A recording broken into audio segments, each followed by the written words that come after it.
Okay, good morning guys. It's our third day in Baguio City. So, time check, it's still 5:40 in the morning.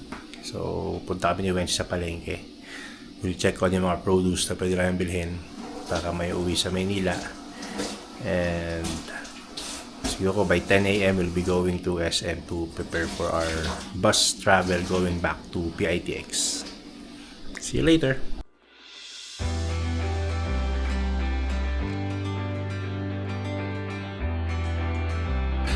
Okay, so naglalakad na kami ngayon. Yan ang lamig dito. Temperature is, let's see, 16 degrees. So, masarap, malamig. Pero giniginaw tong isa. Okay, we'll start our walk. We just walk going to public market. Oh, so dilim. Time check, it's 5:45 in the morning. And we're still here in Baguio City. Lamig. Di sila yung mga nililigo dito. Ang jogging dito. Pero hindi ako nag-jogging eh. Napapagod lang. Ayan siya ate. Nakasiliblis siya.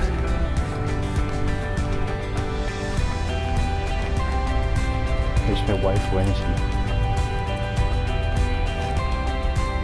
She's trying to contain herself because she's so cold. Okay, so dito kami ngayon sa Shannon Street, and this is one of the famous intersections here at Baguio, the Malcolm Square. So hindi kami akit dyan. Dito kami sa baba tataan. Okay, so kailangan pala namin umakit ng Malcolm Square. Mali. So we just cross the street and turn left going to Magsaysay. So from there yun yung palengke. May na rin bukas na establishment.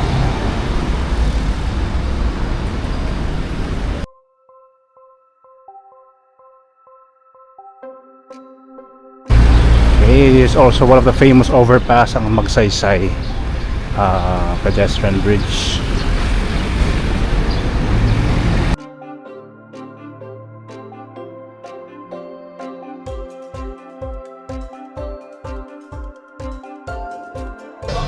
Okay, so bibili si Wency ng maliit na bag kasi naiwan niya yung bag niya. Yes, ma'am.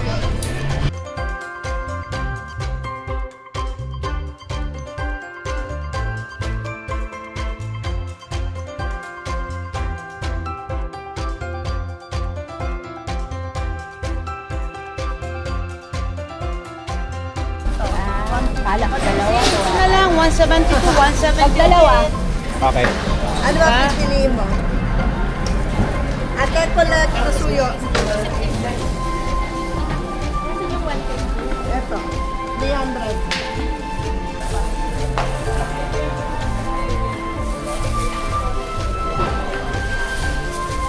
Ano ba, sir? Video. Okay, so dito namin sa may SM Baguio. And pahinga muna kami kasi mamaya pang alas 2 yung aming travel. So we have to be there by 1 p.m. para mas mahaba yung oras namin. So we'll be staying here at SM Baguio siguro around after lunch. Dito kami sa food court, naubos na yung budget namin. Okay, rest muna.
Hey! Okay, so dito na kami sa PITX and we're waiting for our Grab. Oh, look at this! It's a fireworks! Chinese New Year. Happy New Year! 5 minutes. Okay. Okay guys.